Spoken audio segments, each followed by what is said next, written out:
Assalamualaikum dan selamat sejahtera. Saya ucapkan kepada hadirin yang menyaksikan siaran rakaman Virtual Speakers Corner untuk episod ke-13. Terima kasih di atas kesudian anda semua. Saya Khairul Nazmi bin Aina Ilham selaku pengacara majlis pada hari ini. Bersama saya Muhammad Ikram bin Maruzan, pelajar tahun 1 Bachelor Sains Pengurusan Peladangan dengan kepujian. Anak kedua daripada 3 orang adik-beradik. Beliau merupakan lanjutan diploma UPM Kampus Bintulu. Pada hari ini, beliau akan menceritakan pengalaman beliau menjadi pemborong hasil pertanian. Saksikan. Okey, baiklah. Terima kasih kepada saudara moderator. Baiklah, nama saya Muhammad Ikram bin Maruzan. Saya merupakan pelajar Bachelor Sains Pengurusan Peladangan dengan kepujian daripada semester 1. Jadi, tajuk apa yang saya nak cerita hari ini ialah pengalaman menjadi pemborong hasil pertanian, iaitu bermula daripada bulan 4 sehingga bulan 9 dikira sebagai sepenuh masa, dan daripada awal bulan 10 sehingga ke hari ini sebagai separuh masa, kira macam part time lah. Okey, jadi saya akan mulakan dengan slide saya yang pertama. Jadi yang pertama ialah saya nak menerangkan apa itu pemborong hasil pertanian. Ramai tahu pemborong hasil pertanian, tapi ramai tidak faham maksud sebenarnya apa itu konsep pemborong. Jadi dekat sini saya nak ceritakan iaitu pemborong ialah orang yang membeli dengan kuantiti yang pukal atau banyak daripada pengeluar atau petani dan menghantar serta menghubungkan terus kepada peruncit. Jadi dekat sini apa yang saya nak ceritakan mengenai apa yang saya buat, iaitu ketika PKP yang pertama pada bulan 4, kawasan saya ni dikira kawasan masyarakat kampung yang ada hasil pertanian lah.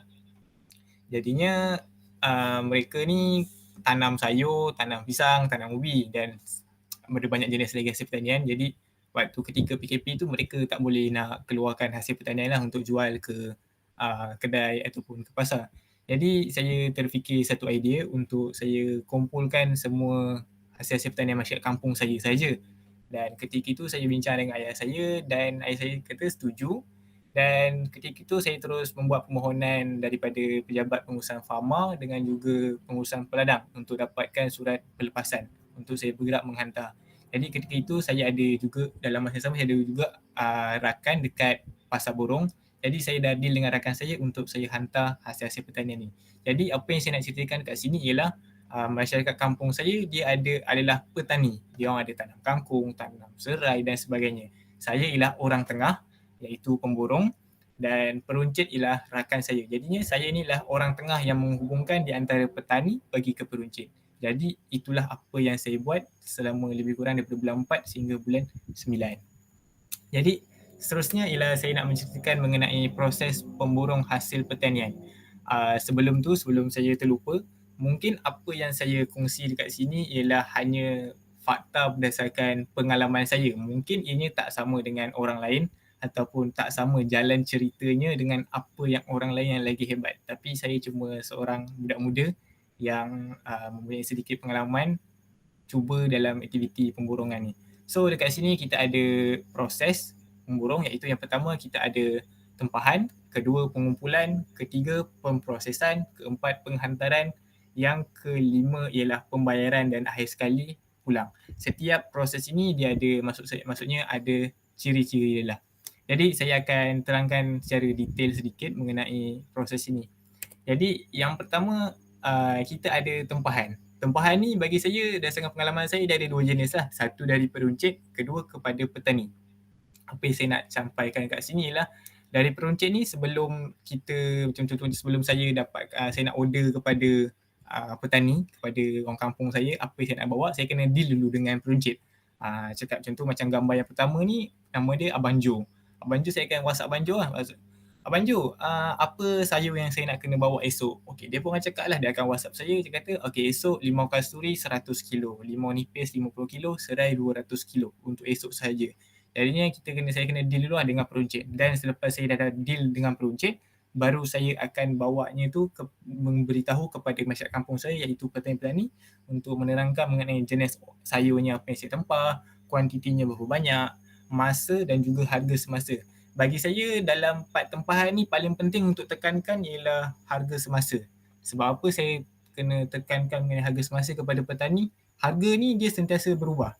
Contohnya kalau ikutkan realiti, kalau kita ambil contoh limau kasturi. Limau kasturi pada bulan, tak silap saya pada bulan 7, harga dia kita boleh jual, kita boleh ambil daripada petani atau pekebun pada harga sekitar 1 kilo RM1.50 bagi kawasan di sekitar Johor lah.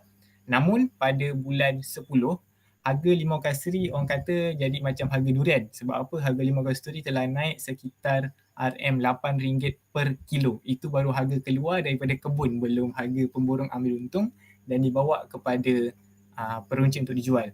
Jadi kat sini ada juga kadang-kala harga semasa ni berubah. Contohnya pisang berangan. Saya juga ambil pisang, ubi dan sebagainya. Pisang berangan ni pun kadang kita kena maklumkan kepada pekebun pisang. Macam mungkin harga hari ni pisang berangan grade A, harga dia RM3.20. Boleh jadi pada minggu depan jika kuantiti ataupun permintaan kurang tetapi stok bertambah, harga boleh jatuh kepada sehingga RM2.20. RM1 lari kat situ. Jadi harga semasa ni hari-hari kita kena update. Jadi petani macam masyarakat kampung tempat saya, dia dah faham lah harga ni sentiasa berubah. Dan seterusnya ialah proses pengumpulan. Pengumpulan ni bagi saya dia ada dua jenis juga, iaitu yang pertama ambil sendiri, yang kedua petani hantar. Apa yang saya cakap kat sini ialah ambil sendiri ni maksudnya kalau kebun petani tu jauh. Macam asalnya saya just ambil masyarakat kampung je. Tapi bila lama kelamaan orang nampak kedudukan saya, mungkin sebab saya post kat Facebook, dekat Instagram, dekat Google. Jadi mungkin orang terjumpa dan orang kontak saya. Jadi yang jauh tu saya boleh datang ambil dengan syarat kuantitinya banyak lah. Contohnya macam gambar yang kereta ni, ni kereta ayah saya. Jadi saya pakai kereta saya lah untuk menghantar sayuran ni. Jadinya macam kebun tu dia ada keledek putih berbaki lebih kurang 1.5 tan. Jadi saya cakap dengan dia, saya boleh ambil keledek itu untuk saya jual dekat pasar borong. Tapi dengan syarat harga kena sekian, kuantiti dengan sekian. Jadi saya deal dengan kebun ni, saya cakap dengan dia boleh. Saya ambil kuantiti masa tu keledek putih 1 tan dengan syarat harga macam ni. Kata setuju. Jadi itu maksud saya kena ambil sendiri sebabnya kuantiti terlalu banyak. Ataupun kebun dia jauh. Pekebun tu tak boleh nak hantar ke tempat pusat pengumpulan saya. Dan seterusnya ialah petani hantar. Petani hantar dekat sini maksudnya ialah masyarakat kampung. Macam masyarakat kampung tempat saya kadang saya cakap dengan mak saya, mak kalau orang kampung datang nak hantar serai, kalau 5 kilo pun ambil je mak. Kita tak faham orang tu tengah susah ke tengah senang. Dia nak jual hasil pertanian apa yang dia ada, ambil. Janji bukan curi, yang penting halal. Jadi saya cakap dengan mak saya macam tu. Jadi mak saya pun kata, tak apalah, mak akan ambil. Jadi memang masyarakat kampung memang ramai akan hantar lah sampai satu tahap tu kat tempat saya ni. Ketika tu memang saya pakai serai dengan kuantiti yang banyak setiap hari. Boleh katakan satu hari saya pakai dekat 1/2 tan serai.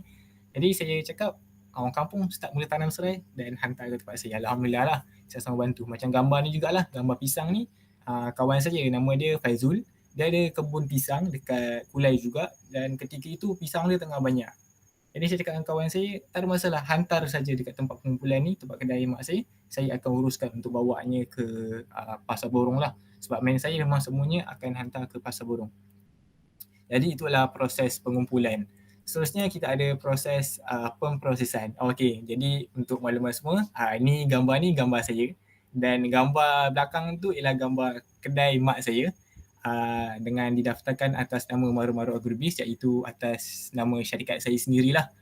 Waktu tu saya buat Maru-Maru Agrobis. Jadi ketika itu saya bincang dengan mak saya, di bahagian belakang mak saya buat produk IKS iaitu keripik pisang dan juga buat tapai. Tapi saya cakap mak saya, belah depan saya nak guna. Saya nak buat tempat saya proses hasil-hasil pertanian ni lah. Jadinya sebelum hasil pertanian ni bawa pergi ke pasar borong, saya kena proses dulu. Jadi waktu ketika itu saya ada 2 orang rakan saya, satu orang kampung juga, kawan sekolah saya, satu daripada UKM, satu daripada UPM, diorang tengah cuti semester. Jadi saya kata diorang, marilah datang kerja dengan saya bayar diorang lah 1 jam RM7.50. Jadinya proses pemprosesan ni kita kena buat ialah kita ada 3 benda lah bagi saya yang saya amalkan. Yang pertama grading, yang kedua ialah timbang dan yang ketiga ialah bungkus. Maksudnya kat sini grading ni lain grade, lain harga, baik atau rosak. Kadang pekebun ni contoh dia ada nenas. Dia ada nenas MD tu dia main hantar, dia campur je. Kadang kita tak boleh, kalau dia hantar tu kita terima apa dia hantar, tapi dia tak tahu nak bezakan grade tu. Orang kampung yang tanam bukan skala besar, tanam sikit-sikit kan. Jadi saya kena minta saya punya pekerja saya iaitu rakan saya tu, saya kata grade kan. Macam nenas MD tu ada grade A, grade B, grade C. Lain grade, lain harga. Jadinya saya takkan nak tanggung rugi kan. Jadi saya akan gradekan semula dan susunkan semula ikut harga mana yang sepatutnya dan baik atau rosak. Jadi waktu saya kumpul tu saya beritahu yang mana yang baik atau yang rosak. Kalau yang baik kita terus packing, kita akan terus hantar. Kalau yang rosak tu kita kena maklumkanlah kepada petani, okey hari ni nenas MD tu sebanyak 20 kilo rosak, saya tak boleh jual. Saya kena terus terang. Jadi pekebun tu macam okeylah saya terima, okeylah pakcik terima. Kita sebelum kita bawa ke pasar borong tu saya dah grade dulu kat situ. Jadi tanggungjawab sebelum hantar ke pasar borong tu adalah tanggungjawab saya untuk saya grade dulu. Kedua ialah proses timbang. Masuk timbang kat sini ialah lain pasar, lain kuantiti order.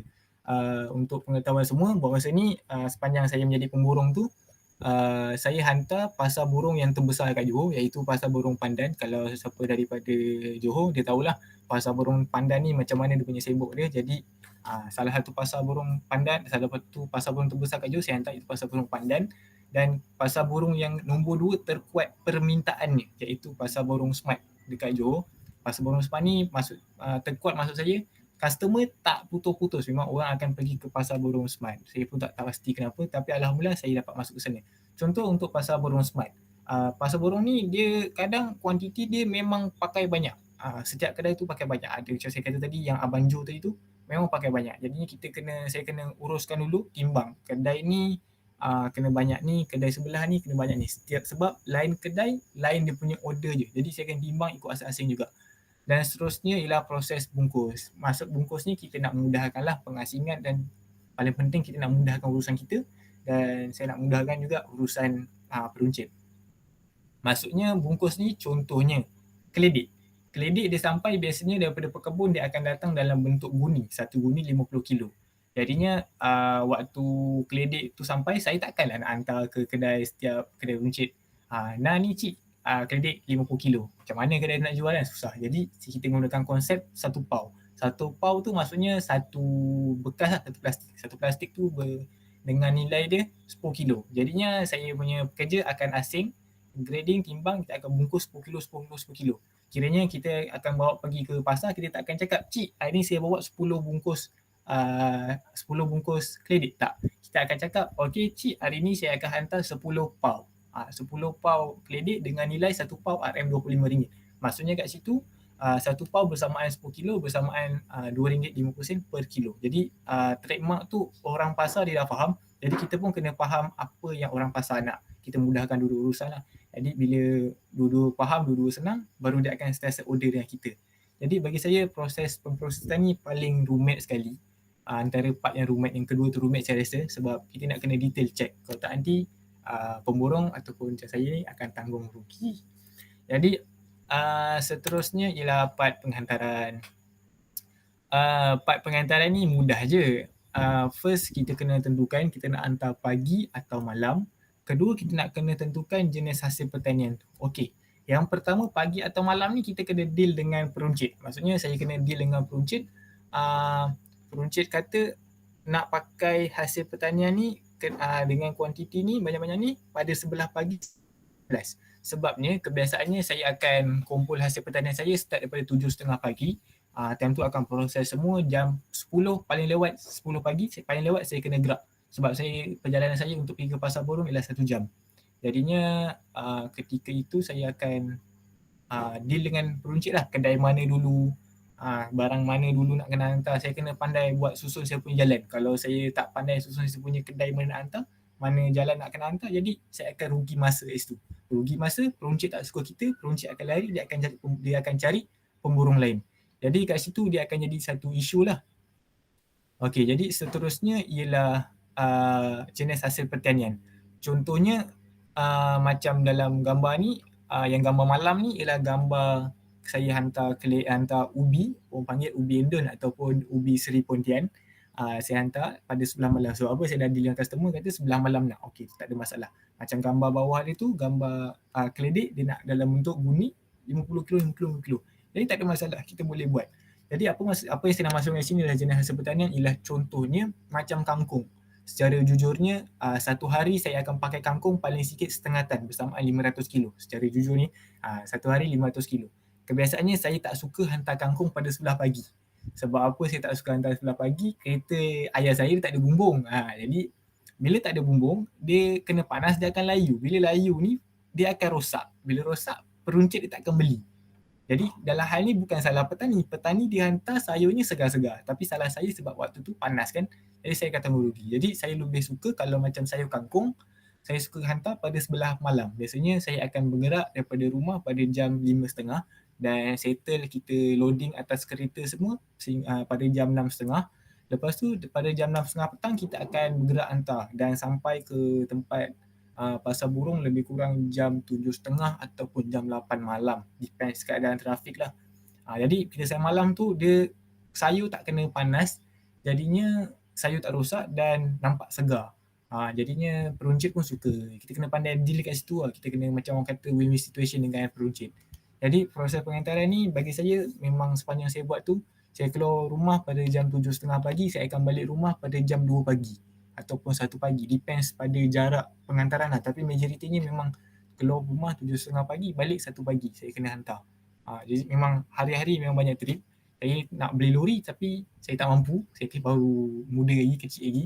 Jadi saya ni pakai kereta ni, jadi saya terpaksa ulang-alik dengan saya punya pekerja. Jadi seterusnya ialah proses pembayaran. Untuk proses pembayaran ni bagi saya proses yang paling susah sekali. Dalam banyak-banyak aktiviti dalam proses pemurungan, bagi saya proses pembayaran paling susah. Sebabnya dalam pembayaran ni kita ada 3 jenis lah. Yang pertama tunai, kedua bill by bill, ketiga ialah mingguan dan bulanan. Okey, yang pertama saya pergi pertama. Okey, yang pertama ialah tunai. Okey, sampai barang bayar terus, tiada simpan bil. Maksudnya contoh hari ni saya bawa 1 tan keledek untuk dihantar ke pasar burung Pandan. Saya hantar, turun je siap loading depan kedai dia, saya terus hantar bil, dia akan bayar cash. Katakan 1 tan bersamaan RM1, dia akan bayar dengan saya RM1,000 lah. Macam tu, dia akan bayar cash, tak ada hutang. Macam gambar dalam gambar ni saya lah. Saya tengah collect hutang time tu, pekerja dia Bangla tapi toke dia daripada Melayu lah. Jadi saya hantar turun pisang lebih kurang 300 kilo untuk 3 hari sekali. Hantar, letak bil, duit kena datang.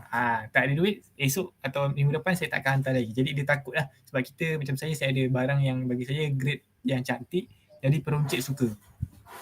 Jadi yang kedua ialah bill by bill. Bill by bill ni ialah hantar barang hari ni tak ambil tunai, hantar esok ambil bil semalam. Bagi saya bill by bill ni yang paling risiko sekali lah dalam selama saya jadi pemborong ni. Sebab apa? Macam yelah hari ni hantar barang. Contoh macam tadi saya hantar keledek 1 tan ke pasar burung Pandan, hantar, letak, tak ambil duit. Lepas tu esok ataupun minggu depan datang hantar lagi 1 tan, saya nak ambil bil yang minggu lepas tu dia tak akan bagi. Dia bukan tak bagi, dia bagi tapi tak bayaran penuh. Dia akan ada baki hutang. Jadi dekat situ bagi saya satu risiko lah. Satu macam bagi saya satu keburukan dan juga kelemahan jadi pemborong ni, kita kena tanggung hutang. Kita kena sedia lah risiko mental, kewangan tu bagi saya penting lah. Sebab kadang peruncit ni dia main tarik tali juga. Jadi kita semua tak boleh nak salahkan peruncit. Sebab ada juga peruncit dia memberi hutang kepada pembeli. Jadi pun tak boleh salahkan pembeli juga. Jadi kita jadi pemborong ni bagi saya kena win-win situation lah. Saya kata boleh nak bil-bil tapi harga sekian lah. Harga sekian ni maksudnya saya naikkan sedikit harga. Jadi saya pun untung sikit. Tak ada masalah lah. Janji boleh rolling, saya okey. Dan yang kedua ialah mingguan dan bulanan. Mingguan dan bulanan ni maksudnya kumpul bil semua sekali, cukup 1 minggu atau 1 bulan baru bayar. Dalam bentuk tunai atau cek. Biasanya kalau macam saya hantar ke pasar raya lah. Saya bukan hantar pasar raya besar macam pasar Tesco ke tak. Saya tak mampu yang tu. Saya hantar pasar raya yang baru nak naik, yang kecil-kecil. Jadi saya hantar, dia kata boleh hantar. Tapi payment 1 minggu pada hari Isnin. Contohnya kalau untuk pasar burung smart saya hantar, dia ada nama syarikat dia KYVG. Dia akan payment dia setiap 1 minggu pada hari Isnin. Jadi tak ada masalah sebab dia trusted, kita mempercayai dia. Jadi kita buatlah mingguan bulanan. Tapi selama saya menjadi pemborong daripada bulan 4 sehingga bulan 9 sehingga ke hari ni buat part time, bagi saya dalam banyak-banyak jenis pembayaran ni saya lebih suka tunai lah, tapi realitinya kebanyakannya ialah bill by bill. Saya tanya juga macam pemburung-pemburung yang lain, mereka pun kata banyak bill by bill. Jadinya itulah salah satu risiko dalam aspek pembayaran lah. Dan seterusnya ialah proses pulang. Proses pulang ni ialah proses yang terakhir sekali. Jadi macam kita boleh tengok kat gambar ni, simple ya. Pergi, ada barang, itu gambar saya, pergi, kereta saya penuh, ada barang, balik kosong. Maksudnya bersih. Apa yang bawa, pastikan pulang dengan bakul kosong saja. Sebab ayah saya kata dengan saya, kalau saya nak jadi pemborong, saya kata boleh. Dengan syarat pergi bawa barang, balik jangan ada bawa barang. Maksudnya jangan ada bawa baki barang tak laku. Kena pastikan laku. Sebab ayah saya tak suka pembaziran. Jadi kalau bazir tu, barang tu kita tak boleh guna lagi. Contoh kalau macam kita bawa kangkung 500 kilo, kalau balik tak habis tinggal 100 kilo. 100 kilo tu dah confirm dia akan jadi auto dekat tong sampah. Dia dah layu lah, tak boleh pakai, tak boleh masak dah. Jadinya nak kurangkan risiko tu, jadi saya kena pastikan kalau order tu memang betul-betul sharp, jaranglah saya bawa lebih, saya memang betul akan sharp. Dan lepas tu saya akan pastikan balik memang betul-betul kosong, tak ada baki. Jadi kalau balik tak baki nanti ayah saya dengan mak saya dia happy lah. Kalau ada baki nanti mulalah saya kena bebel kan. Jadi saya nak elakkan tu, jadi satu elakkan pembaziran juga. Jadi saya takkan adakan bawa bakul besi. Saya akan pastikan balik tu bakul kosong. Dan itulah adanya proses menjadi seorang pemborong ni, daripada tempahan sehinggalah ke pulang. Esok terus order lagi tempah dan rotate pada setiap hari benda yang sama. Jadinya itu proses dia. Dan seterusnya ialah bahagian kelebihan dan juga kekurangan. Okay, kelebihan menjadi pemborong ni bagi saya yang dasar lah, yang utama. Kelebihan dia yang pertama, kita tak perlu menanam. Pemborong dia tak ada tanam pokok, dia cuma jadi orang tengah. Jadinya kita tak payah pening-pening, hari ni pokok nak kena tanam ke tak, hari ni pokok nak kena siram ke tak payah pening-pening. Kita hanya tahu order, barang ada, kita collect, kita hantar. Itulah kelebihan jadi orang pemborong. Kedua, kita tak akan menanggung rugi sekiranya harga jatuh pada harga pasaran. Macam saya kata tadi, contohnya limau kasturi. Kalau limau kasturi tu harganya jatuh, pasar kata harganya sekian, kita pun takkan nak still maintain harga sekian kan. Contoh harga dia ialah harga dia jatuh pada harga RM1 sekilo limau kasturi. Pekebun pula jual dengan kita harga RM1.50. Takkanlah saya sebagai pemborong saya nak tanggung rugi RM50 tu. Jadi saya kena terus teranglah cakap dengan pekebun, cakap pakcik, hari ni harga limau kasturi jatuh. Jadi harga limau kasturi saya boleh ambil pada harga sekitar sekilo RM80.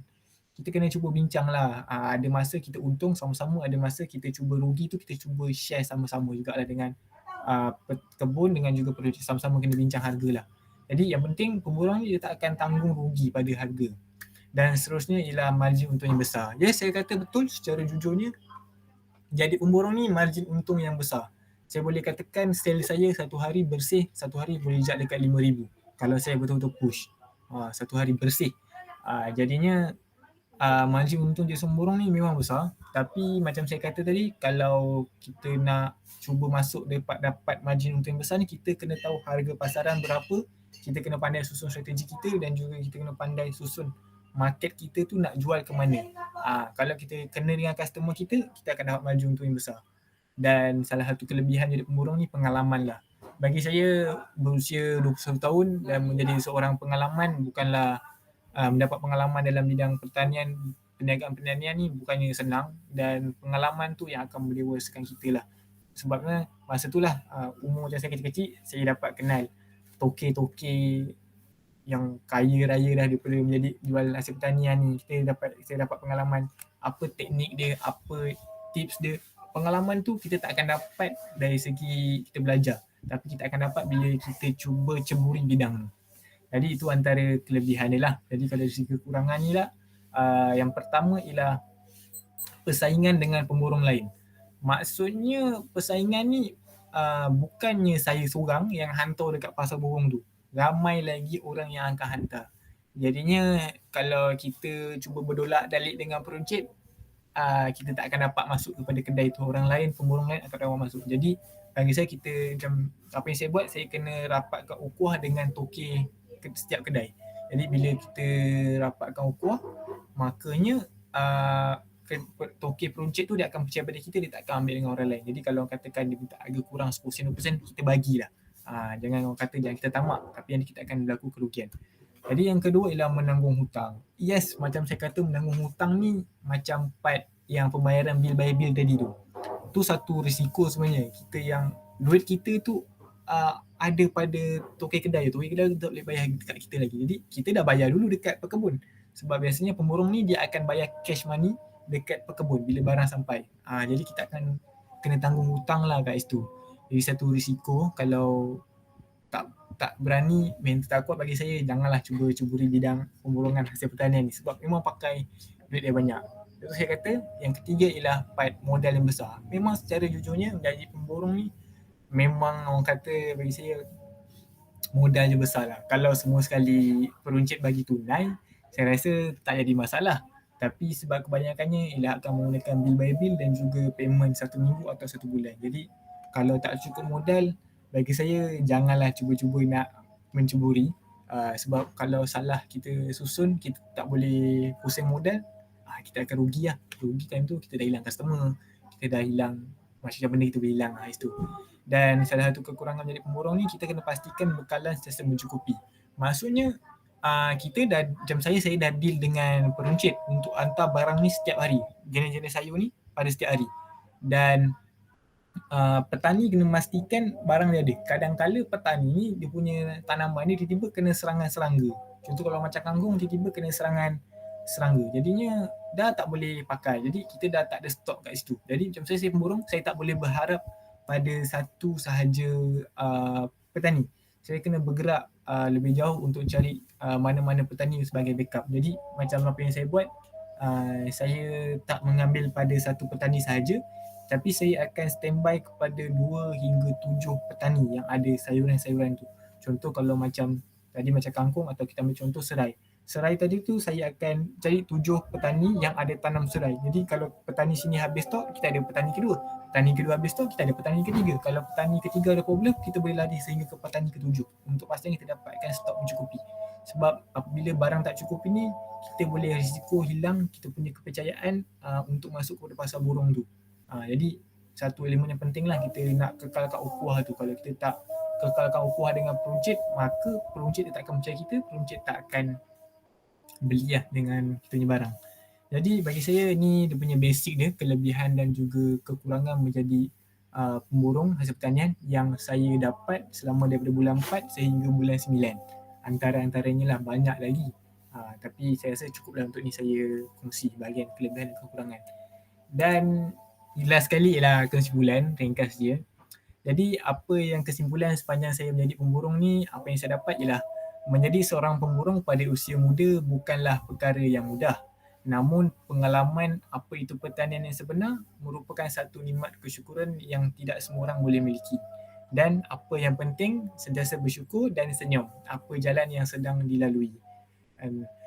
Akhir sekali, memang betul pertanian itu satu perniagaan. Jadi berdasarkan saya, umur saya 21 tahun, memang saya kata pengalaman yang cukup manis. Saya pun tak pasti kenapa saya boleh ceburi bidang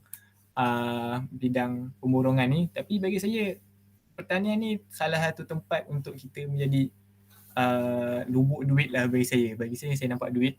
Bagi saya memang pertanian ni tempat lubuk duit. Cuma kita kena pandai susun dia punya strategi dia dan juga cara kita nak pasarkan dia. Kalau kita pandai tanam tapi tak pandai pasarkan pun akan jadi masalah. Jadinya kita kena mahir dalam semua bidang tu, dan orang kata takkan masuk hari ni, takkan cuba hari ni terus berjaya. Takkan. Mungkin masuk hari ni seminggu kita akan rasa rugi. Kita akan rugi, kita akan melabur duit tapi tak ada pulangan. Tapi kalau kita dah cuba step by step, cuba jaya macam-macam kita belajar, dan saya rasa alhamdulillah kita boleh berjaya. Jadi itu saja daripada saya secara ringkasnya menjadi seorang pemborong hasil pertanian. Jadi sekian sahaja daripada saya, Muhammad Ikram bin Maruzan. Sekian, terima kasih. Terima kasih kepada saudara Muhammad Ikram bin Maruzan atas perkongsian beliau dan juga pengalaman menjadi pemborong hasil pertanian. Dengan berakhirnya perkongsian itu tadi, maka berakhirlah episod 13 Speakers Corner dengan tagline pertanyaan tunjang kehidupan. Sehingga berjumpa lagi. Assalamualaikum warahmatullahi wabarakatuh.